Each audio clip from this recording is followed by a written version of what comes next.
Permata TV YouTube Indonesia dengan bangga mempersembahkan sebuah storytelling kekinian abad ini diangkat dari karya besar Esa Mintarja yang sangat populer di masanya, berlatar belakang kisah tanah Jawa masa lampau dengan judul Kisah Arya Manggada.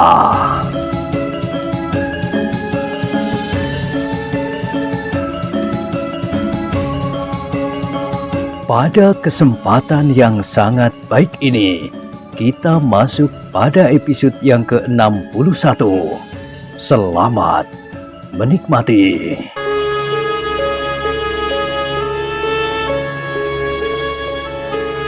Pada episode sebelumnya telah diceritakan, Manggada dan Laksono masih tetap berdiri tegak. Tetapi dalam cahaya pagi serta sinar lampu di ruang tengah, keduanya melihat ke arah tangkai tombak di bawah mata tombak itu, terbuat dari logam yang berwarna kekuning-kuningan. Emas, desis keduanya di dalam hati. Bahkan ketika mereka sempat melihat tombak yang bertangkai lebih pendek, karah itu bukan saja terbuat dari emas, tetapi terdapat pula permata yang gemerlapan. Agaknya orang tua itu mengerti apa yang diperhatikan oleh kedua anak muda itu. Karena itu, maka katanya, sama sekali bukan emas dan permata, tetapi logam-logam tiruan, sehingga mirip seperti emas. Demikian pula permata itu. Meskipun tiruan, tetapi bentuknya bagus sekali, Kiai, sahut Manggada. Nah, sekarang Angger berdua telah melihatnya, desis orang tua itu sambil bangkit dan melangkah surut. Marilah kita kembali ke ruang tengah. Ketiganya telah duduk kembali di amben yang besar, sementara orang tua itu berkata, Maaf Angger, sebentar lagi aku akan pergi ke kebun. Mungkin agak lama. Karena itu maka biasanya aku menutup pintu depan rapat-rapat dan keluar lewat pintu butulan. Sementara itu, Angger berdua dapat melanjutkan perjalanan Angger. Kami berdua ingin ikut ke kebun, Kiai. Kami benar-benar ingin membantu Kiai, jawab Manggada. Tetapi Angger tentu tidak tahu caranya menyadap legen. Sekali salah potong, maka manggar itu tidak akan mengeluarkan legen lagi, Ngger. Setidak-tidaknya untuk satu janjang, berkata orang tua itu. Kami tidak akan melakukannya, Kiai. Tetapi kerja apapun yang dapat kami lakukan, atau sekedar menunggu Kiai bekerja di kebun, desis Laksono. Tetapi orang tua itu menggeleng-gelengkan kepalanya. Katanya dengan nada rendah, Jangan, Ger. Aku perintahkan Angger meninggalkan rumah ini. Aku sama sekali tidak mengusir Angger. Tetapi aku memang tidak dapat berbuat lain.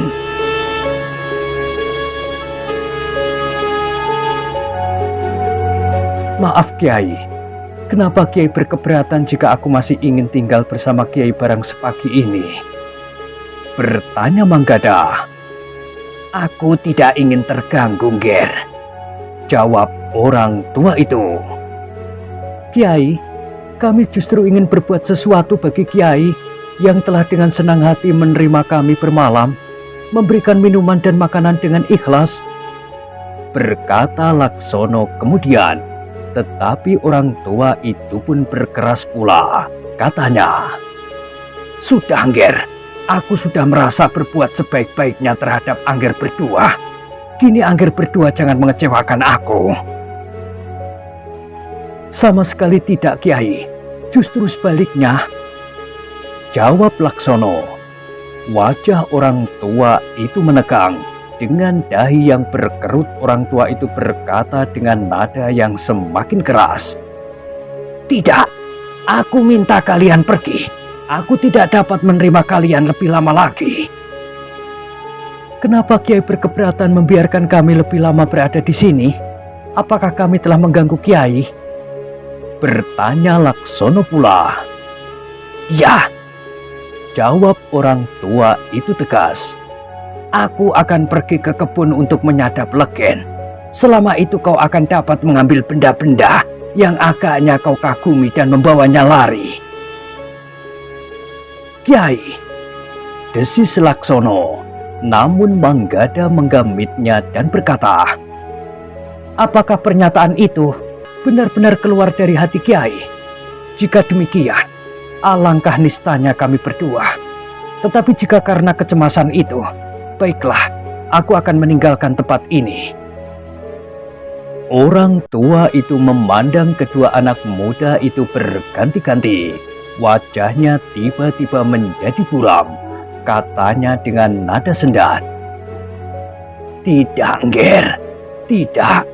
Aku sama sekali tidak mencurigai Angger berdua. Tetapi aku tidak dapat membiarkan Angger berdua tetap berada di rumah ini. Meskipun hanya setengah hari. Kau datang pada waktu yang kurang baik. Apakah sebenarnya yang akan terjadi, Kiai? Jika Kiai berkata sebenarnya, sementara kami berdua dapat mengerti, maka kami tentu akan melakukannya. Berkata Manggada. Orang tua itu menunduk dalam-dalam. Katanya, aku tidak mengira bahwa benda-benda itu pada suatu saat akan mendatangkan kesulitan padaku. Kesulitan apa, Kiai? Bertanya Laksono tidak sabar. Orang tua itu menarik nafas dalam-dalam. Agaknya memang terasa berat baginya untuk mengatakan kepada kedua anak muda itu. Namun Manggada pun mendesaknya. Katakan, Kiai. Kiai telah berbuat baik kepada kami. Apa yang telah Kiai lakukan telah menumbuhkan kesan tersendiri di dalam hati kami.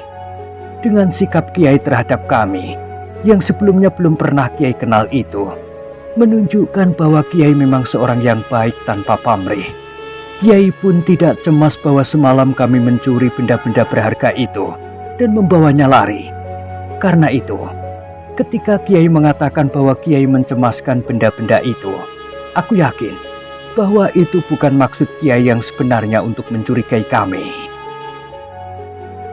Anak-anak muda, berkata orang tua itu. Baiklah, aku katakan kesulitanku kepada kalian. Tetapi aku minta kalian jangan melibatkan diri. Biarlah aku sendiri yang mengalaminya. Berkata orang tua itu. Aku akan mempertimbangkan, Kiai. Jawab Manggada. Orang tua itu masih saja ragu-ragu. Namun kemudian ia pun berkata, ternyata seperti yang pernah Angger tanyakan. Bagaimana jika ada orang yang berpura-pura berhak atas benda-benda berharga itu? Jadi ada seseorang yang mengaku berhak atas benda-benda itu, Kiai? Potong Laksono.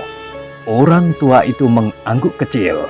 Katanya, seseorang telah datang. Ia mengaku mendapat perintah dari pemilik songsong dan tombak-tombak itu. Tetapi ia tidak membawa pertanda sebagaimana telah disepakati sebelumnya.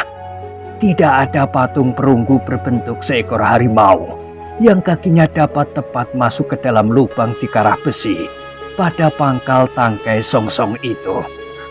Tentu saja aku tidak dapat memberikannya sebelum orang itu dapat menunjukkan patung kecil itu. Lalu apakah orang itu memaksa, Kiai? Bertanya Laksono. Waktu itu, orang itu menyatakan kesediaannya untuk mengambilnya. Hari ini ia akan datang kembali. Berkata orang tua itu. Namun katanya kemudian, tetapi orang itu tampaknya kurang meyakinkan.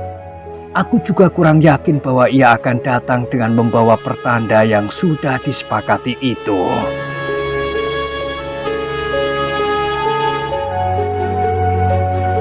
Jika ia tidak membawa, bertanya Manggada. Aku tidak akan memberikannya, jawab orang tua itu. Bagaimana jika ia memaksa? Desak Laksono. Persoalannya jadi lain, Ger. Sudah tentu aku akan tetap mempertahankannya. Tetapi aku harus menyadari bahwa aku adalah seorang tua yang lemah, yang tentu tidak akan dapat berbuat banyak. Orang tua itu berhenti sejenak, lalu katanya, tetapi aku tidak dapat memberikan benda-benda itu selagi aku masih ada. Jadi Kiai akan mempertahankannya sampai tuntas? Bertanya Manggada dengan cemas. Aku sudah tua, Ger. Umurku tentu sudah tidak jauh lagi. Jika aku harus mati, maka tidak akan banyak bedanya. Apalagi aku mempunyai satu keyakinan bahwa kematian itu tidak akan dapat dipercepat atau ditunda. Jika aku harus mati, maka aku akan mati dengan sebab apapun juga, berkata orang tua itu. Namun sudah tentu bahwa aku tidak akan dapat mempertahankannya lagi. Manggada dan Laksono termangu-mangu sejenak. Namun kemudian Manggada pun berkata, biarlah aku berada di sini. Jangan, Ger. Sebaiknya kau tidak mengalami perlakuan buruk dari orang-orang yang tidak kau kenal dan tidak mempunyai sangkut paut apapun juga, berkata orang tua itu dengan nada rendah. Tetapi Kiai sudah berbuat baik terhadap kami, sahut Manggada. Apa gunanya kami membawa senjata di lambung jika kami akan menyingkir dari tindak kebajikan Kiai? Aku akan tetap berada di sini dengan adikku. Orang itu menarik nafas dalam-dalam. Katanya, aku sudah mencoba memperingatkan kalian. Iya, kami mengerti.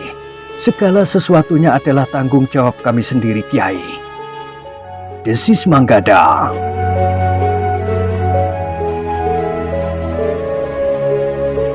Ternyata orang tua itu tidak dapat memaksa kedua anak muda itu untuk pergi. Ia memang menjadi cemas, namun sesuatu terasa bergetar di dalam hatinya. Anak-anak muda itu ternyata memiliki jiwa yang besar, serta kesediaan untuk melindungi sesama yang mengalami kesulitan. Karena itu, orang tua itu tidak memaksa mereka lagi. Bahkan katanya kemudian, baiklah anak muda, jika kalian berkeras untuk tinggal, sekarang marilah kita pergi ke kebun belakang. Aku akan menyadap legen di belakang. Aku akan menyelarak pintu depan dan membuka pintu butulan yang langsung dapat diawasi dari kebun. Manggada dan Laksono tidak menjawab. Keduanya pun kemudian mengikuti orang tua itu keluar dari pintu belakang. Seperti kebiasaannya, orang tua itu membawa beberapa buah bumbung untuk mengganti bumbung yang telah dipasang kemarin sore. Mereka akan datang hari ini, desis orang tua itu sambil mendekati sebatang pohon kelapa. Manggada dan Laksono mengangguk kecil, namun mereka tidak menjawab. Sementara itu, orang tua itu pun telah mulai memanjat sebatang pohon kelapa dengan membawa satu di antara bumbung-bumbungnya yang diikatnya dengan tali sabut pada lambungnya itu. Meskipun orang tua itu sudah tua, namun dengan tangkasnya ia memanjat. Dalam waktu yang terhitung singkat, orang tua itu sudah bertengger pada pelepah pohon kelapa untuk melepas bumbung yang sudah terpasang.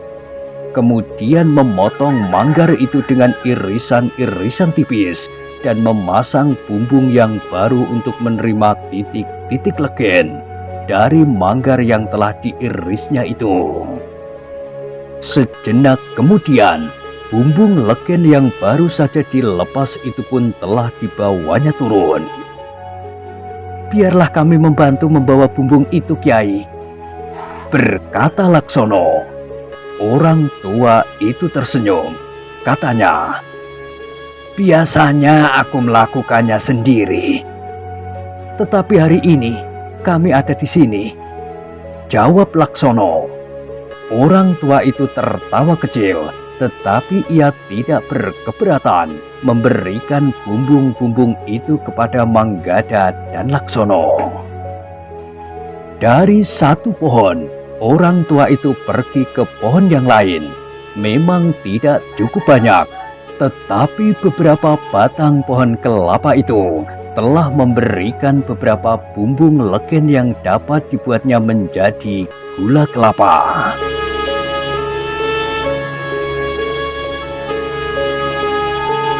Ternyata kerja itu telah membuat orang tua itu melupakan kegelisahannya. Yang masih saja gelisah justru Manggada dan Laksono. Setiap kali mereka berpaling ke arah pintu butulan yang meskipun tertutup, tetapi tidak diselarak itu.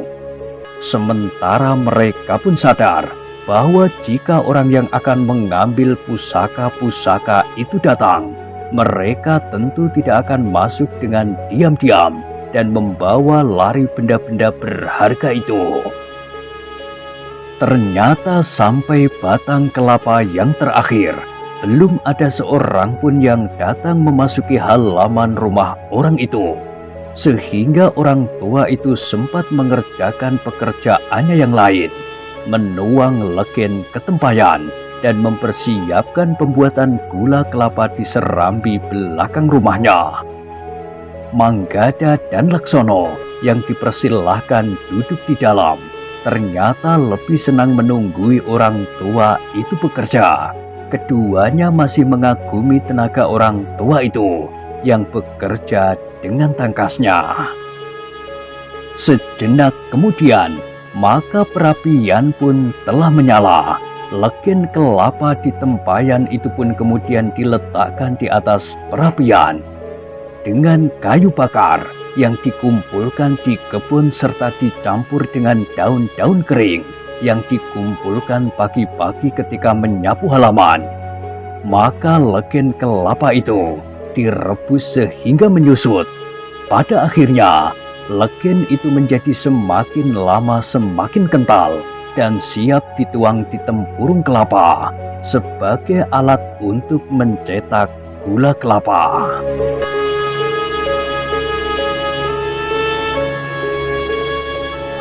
Namun orang tua itu sempat berkata kepada Manggada dan Laksono, "Tolong cabut 1 atau 2 batang ketela pohon."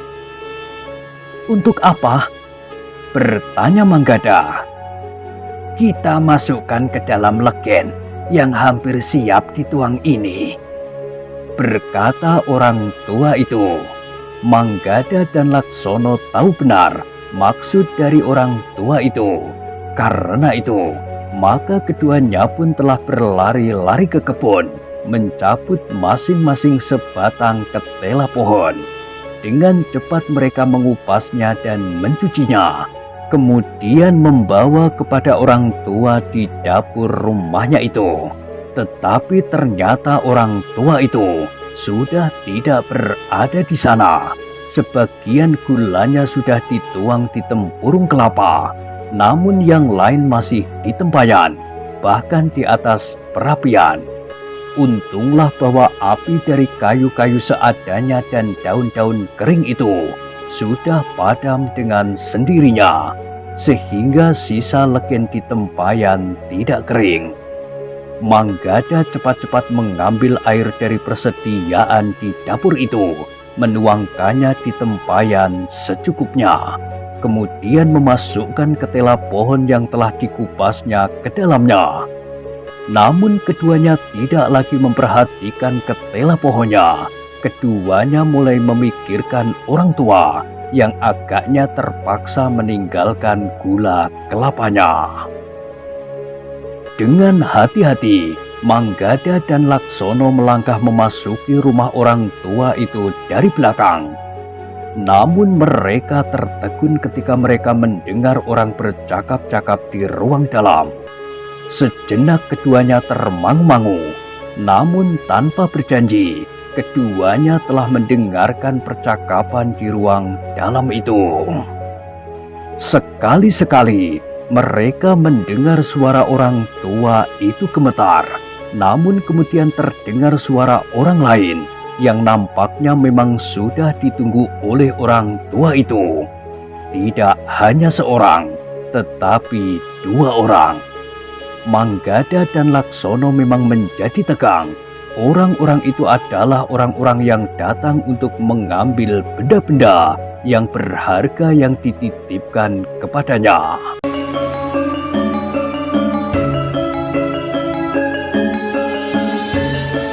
Namun antara terdengar dan tidak seseorang berkata, "Ki Gumroh, patung kecil itu sudah hilang. Yakinlah, aku bukan orang lain dari orang yang menitipkan benda-benda pertanda kebangsawanan itu. Aku adalah pamannya." "Tetapi bagaimana aku tahu bahwa Kisanak adalah pamannya? Bagiku, siapapun orangnya, tetapi pertanda itu ada padanya, maka aku akan menyerahkannya. Bukankah hal itu sudah aku katakan ketika Kisanak datang kemari beberapa waktu yang lalu?" Berkata orang tua yang disebut Ki Gumroh itu. "Aku juga sudah menemuinya, tetapi ia mengatakan bahwa patung kecil itu telah hilang sehingga ia tidak dapat memberikannya kepadaku." Jawab orang itu. "Maaf Kisanak," berkata orang tua itu. "Aku masih tetap pada pendirianku, karena pemilik benda-benda yang dianggapnya berharga itu sendirilah yang berpesan." "Ki Gumroh," terdengar suara yang lain. "Kau sudah tua, sebaiknya kau tidak usah berkeras untuk mempertahankan benda-benda yang memang bukan milikmu itu. Apakah keuntunganmu mempertahankan benda-benda itu?" "Aku memang tidak mendapat keuntungan apa-apa Kisanak," jawab Ki Gumroh. "Tetapi aku sudah berjanji untuk melakukannya. Bagiku janji mempunyai nilai yang tinggi." "Kau mempersulit dirimu sendiri," berkata orang yang datang itu. "Jika kau berkeras untuk mempertahankan benda-benda yang bukan milikmu itu, maka kami terpaksa berkeras untuk membawanya. Pemilik benda-benda berharga itu berpesan kepada kami agar benda-benda itu dapat kami bawa. Kemudian sudah berjanji pula bahwa kami akan kembali dengan membawa benda-benda itu. Sedang menurutmu, janji itu mempunyai nilai yang tinggi." Orang tua itu menarik nafas dalam-dalam. Namun ia kemudian berkata, "Maaf Kisanak, bagaimanapun juga aku tidak akan dapat memberikan benda-benda itu. Aku terikat pada janjiku. Sebagai orang tua, aku justru harus berpegang kepada janji itu." "Jika demikian, kita masing-masing akan berpegang kepada janji yang telah kita ucapkan," berkata orang yang pertama.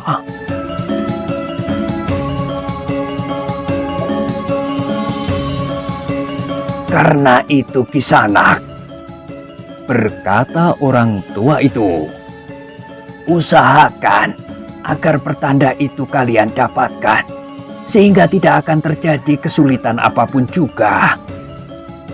"Benda kecil itu sudah hilang, bukankah aku sudah mengatakannya?" jawab orang itu. "Maaf Kisanak, aku tidak dapat memberikannya," berkata orang tua itu. "Kami akan mengambil sendiri," Terdengar suara orang yang datang itu menjadi semakin keras. Manggada dan Laksono menjadi berdebar-debar. Ki Gumroh sudah terlalu tua untuk mempertahankan benda-benda berharga itu. Karena itu, sejenak keduanya saling berpandangan. Sementara itu, suasana di ruang dalam menjadi semakin panas ketika terdengar seseorang berkata, "Sudahlah Ki Gumroh, kau jangan berbuat bodoh. Kau tidak akan dirugikan seandainya benda-benda itu kami bawa. Kau pun tidak akan mendapat keuntungan apa-apa dengan mempertahankan benda-benda itu." "Ada Kisanak, jika aku mempertahankan benda-benda itu, aku mendapatkan keuntungan. Meskipun keuntungan itu tidak berwujud, aku adalah orang tua yang berpegang pada janji," jawab orang tua itu.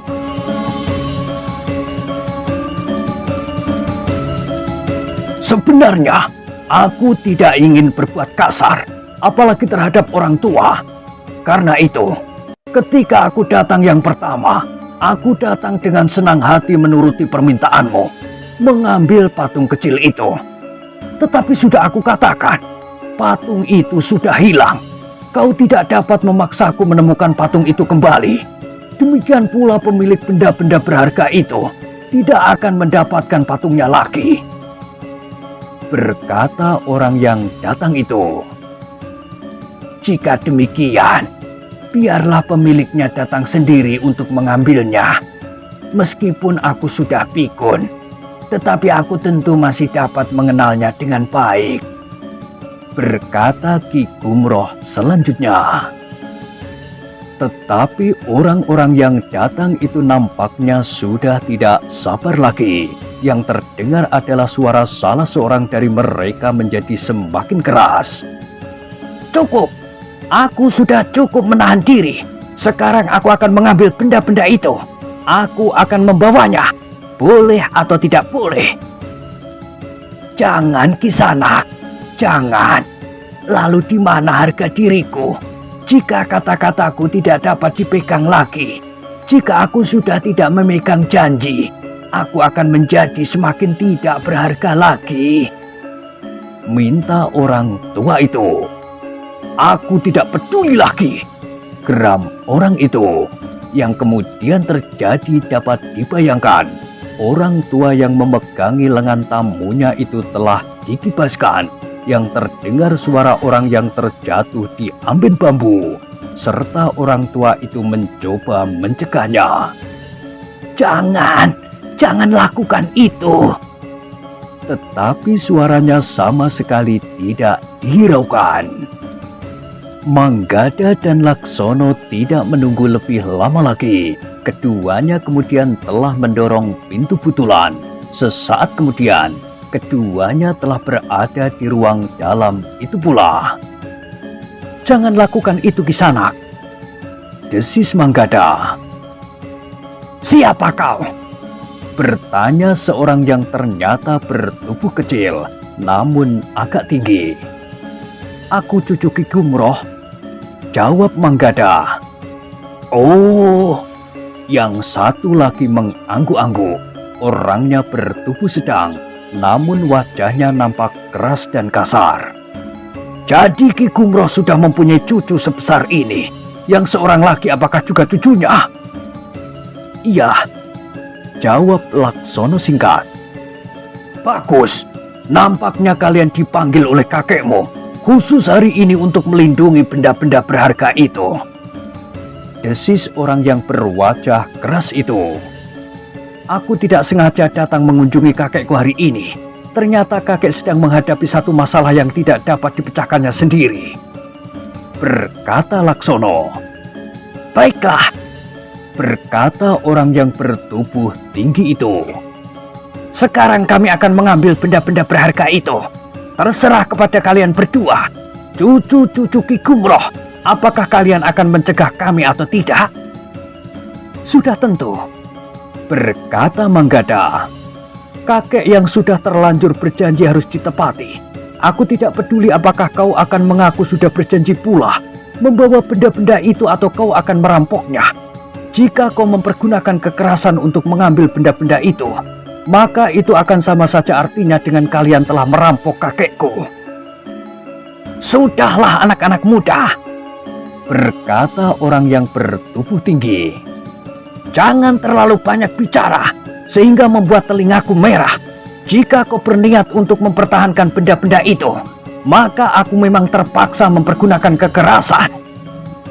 "Cobalah," berkata Manggada, "kami akan mempertahankan dengan kekerasan pula."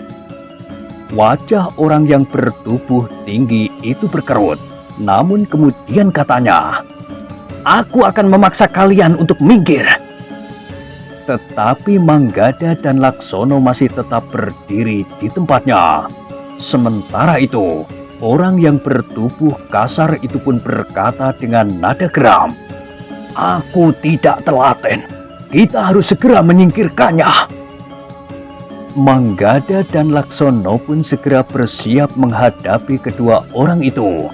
Ruangan itu memang agak terlalu sempit, tetapi kedua orang itu tidak boleh mengambil benda-benda yang memang bukan haknya. Kedua orang itu benar-benar tidak menunggu lagi, tetapi ketika keduanya melangkah maju, maka Manggada dan Laksono pun telah menyerangnya. Di tempat yang tidak begitu luas itu pun, kemudian telah terjadi perkelahian. Manggada menghadapi orang yang bertubuh tinggi, tetapi kecil itu, sedangkan Laksono melawan orang-orang yang lain. Namun agaknya kedua orang itu tidak ingin bertempur dalam ruang yang sempit itu. Karena itu, maka keduanya pun telah memancing lawan-lawan mereka untuk keluar dan turun ke halaman. Manggada dan Laksono pun tidak berkeberatan pula. Mereka pun lebih senang bertempur di tempat yang lebih luas. Dengan demikian mereka akan lebih leluasa untuk bergerak dan mengambil ancang-ancang. Demikianlah, keduanya pun telah terlibat dalam pertempuran yang semakin lama menjadi semakin sengit. Manggada dan Laksono yang muda itu cepat menyesuaikan diri dengan lawannya yang garang dan berkelahi dengan keras. Manggada yang bertempur melawan orang bertubuh tinggi itu telah bertempur dengan cepat. Orang bertubuh tinggi itu ternyata sangat giat.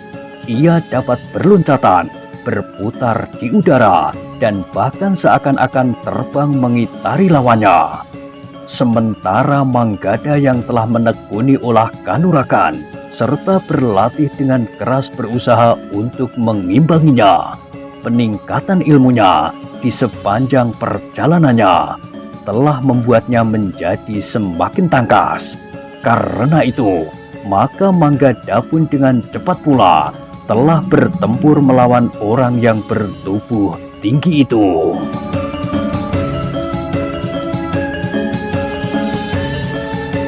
Beberapa saat mereka masih saling menjajaki kemampuan masing-masing. Namun kemudian orang bertubuh tinggi itu dengan cepat meningkatkan kemampuannya. Manggada pun telah melakukan hal yang sama pula. Ketika lawannya mendesaknya, maka Manggada pun telah berusaha untuk bertahan. Bahkan dengan garangnya, Manggada telah menyerang lawannya semakin cepat. Tetapi lawan Manggada agaknya seorang yang memiliki pengalaman yang sangat luas. Bahkan kekuatan dan kemampuannya pun telah menggetarkan pertahanan Manggada yang muda itu. "Ternyata kau memiliki bekal yang cukup, anak muda," berkata orang yang bertubuh tinggi itu. "Sayang kau belum mampu mengembangkan dasar ilmumu, sehingga gerakmu masih sangat terbatas pada unsur-unsur gerak murni. Namun ternyata kau pun telah pernah mendapatkan peningkatan landasan ilmu dan kemampuanmu oleh seorang yang berilmu tinggi, sehingga kau memiliki tataran ilmu yang pantas kau banggakan, apalagi pada umurmu yang masih sangat muda itu." Manggada tidak menjawab, namun ia pun telah mengerahkan kemampuannya. untuk mengatasi lawannya yang benar-benar seorang yang memiliki pengalaman yang dapat menopang kemampuannya. Bukan saja kecepatannya bergerak, serta unsur-unsur geraknya yang rumit, namun orang bertubuh tinggi itu seakan-akan dapat membaca apa yang akan dilakukan oleh Manggada. Sehingga karena itu, maka Manggada seakan-akan merasa telah dipotong serangan-serangannya oleh lawannya. Dengan demikian, maka Manggada mulai merasakan kesulitan untuk mengimbangi kemampuan lawannya yang ternyata cukup tinggi.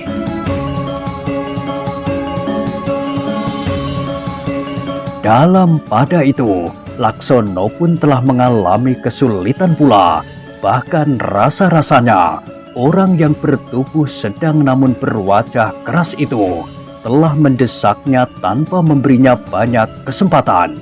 Meskipun Laksono pun kemudian telah mengerahkan kemampuannya, tetapi lawannya itu benar-benar seorang yang berilmu tinggi. Serangan-serangannya datang beruntun dengan landasan kekuatan yang sangat besar, kecepatannya bergerak yang tinggi itu, bahkan juga unsur-unsur yang sulit diperhitungkan. Sementara itu, orang tua yang disebut Ki Gumroh itu berdiri termangu-mangu di depan pintu rumahnya. Ia menyaksikan pertempuran itu dengan dahi yang berkerut semakin dalam. Manggada dan Laksono ternyata dalam waktu yang singkat telah terdesak oleh kemampuan lawannya yang tinggi. Kedua orang yang datang untuk mengambil pusaka itu adalah orang-orang yang memang berbekal ilmu yang tinggi, sehingga mereka benar-benar akan dapat melakukan tugas mereka dengan cukup baik.